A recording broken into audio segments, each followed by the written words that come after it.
Aujourd'hui, dans l'œil du CGP, nous allons tenter de comprendre pourquoi et comment investir dans les infrastructures avec Cédric Marc. Bonjour Cédric Marc. Bonjour Nicolas. Vous êtes président de Patrimonio Finance. Alors un petit mot du pourquoi quand même, ou en tout cas de la compréhension du contexte. Que veut dire investir dans les infrastructures, Cédric Marc? Lorsque vous voulez tout d'abord investir par exemple dans un réseau éolien ou solaire, lorsque vous voulez verdir le transport ferroviaire, ou lorsque vous voulez, ça c'est un gros élément de décarbonation, lorsque vous voulez en fait investir dans la décarbonation et la modernisation du chauffage collectif ou urbain, là vous investissez dans des infrastructures. D'accord. Alors, pour ma part, aujourd'hui, je voulais en fait vous sensibiliser sur l'intérêt d'investir dans les infrastructures pour 5 raisons. D'accord. La première, parce que vous le savez, il y a une demande énorme et compte tenu du changement climatique et je dirais, de cette transition digitale et du stockage des données. Il y a une demande quoi? Il y a une demande d'investissement, c'est ça? Il y a une recherche d'investissement énorme dans le secteur. D'accord. Énorme, énorme. Deuxième point, c'est que l'État a moins d'argent, donc le secteur privé doit se substituer à sa place, donc ça crée des opportunités. D'accord. Le troisième point, c'est que investir dans les infrastructures, c'est une opportunité exceptionnelle pour avoir des cash flows lisibles sur des actifs tangibles. Et puis, c'est l'opportunité aussi d'avoir, un actif qui est beaucoup moins volatile qu'un actif coté. Et enfin, c'est aussi l'occasion de pouvoir investir lorsque vous rentrez en début de récession sur quelque chose qui me paraît beaucoup plus sécuritaire.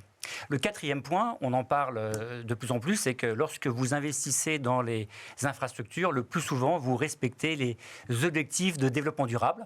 Alors, principalement, l'ODD 13, c'est l'ODD qui est dédié à l'infrastructure, qui a pour mission de développer l'industrialisation. Bien sûr. Et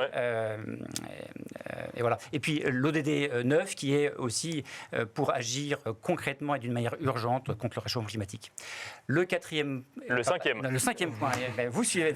Le cinquième point, et nous sommes dans une émission financière, c'est que investir dans les infrastructures, c'est rentable. Vous avez deux possibilités d'investir. Soit vous êtes porteur obligataire, et dans ce cas-là, c'est-à-dire créancier, donc là vous êtes en droit d'obtenir une rentabilité aux alentours de 7%, soit vous êtes actionnaire, et là vous êtes en droit de demander une rentabilité entre 8 et 12%. C'est intéressant parce que quand vous nous parlez d'investissement dans les infrastructures, ce qui revient souvent, c'est dans les énergies renouvelables. C'est là où il y a de la demande aujourd'hui. On n'est pas sur des constructions de ponts, des constructions de bâtiments publics, mais plus vraiment sur de l'énergie renouvelable, éolien, solaire ou autre. C'est aussi de la fibre. C'est la rénovation d'un système de chauffage urbain, etc. Ça va être la gestion des déchets.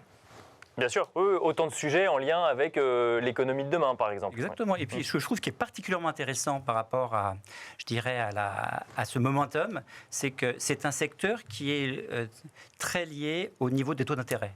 Et aujourd'hui, compte tenu, de la remontée très importante depuis 18 mois des taux d'intérêt, on a un niveau de valorisation de ces actifs qui est pré-Covid. Et c'est pour ça, en fait, que moi j'avais envie de vous présenter en fait deux fonds qui me paraissent intéressants en fonction de votre sensibilité au risque. Soit c'est un fonds qui s'appelle Generali Infrastructure, qui a plutôt une couverture européenne, qui est éligible uniquement dans les fonds, lorsque vous êtes dans un contrat d'assurance vie ou vous êtes client Generali. Et puis il y a un autre fonds qui s'appelle MG Listed Infrastructure, qui a une couverture internationale et qui me paraît très intéressant à investir compte tenu de la valorisation des actifs aujourd'hui. Pour finir, Cédric Marc, que répondre à ceux qui disent les infrastructures, tout le monde y allait il y a un an, le moment est passé? C'est-à-dire qu'effectivement, là on a un point d'entrée entre moins 10 et moins 12, avec une lisibilité du chiffre d'affaires, quelque chose qui est indexé sur l'inflation, les recettes. Donc je trouve qu'il faut avoir le courage d'y aller. Mais à l'image d'ailleurs de ce qu'il faudrait faire sur des foncières qui sont extraordinairement décotées. Il faut avoir le courage d'y aller parce que peut-être que dans 2 trimestres, compte tenu de la baisse des taux d'intérêt, il y aura un très gros accélérateur.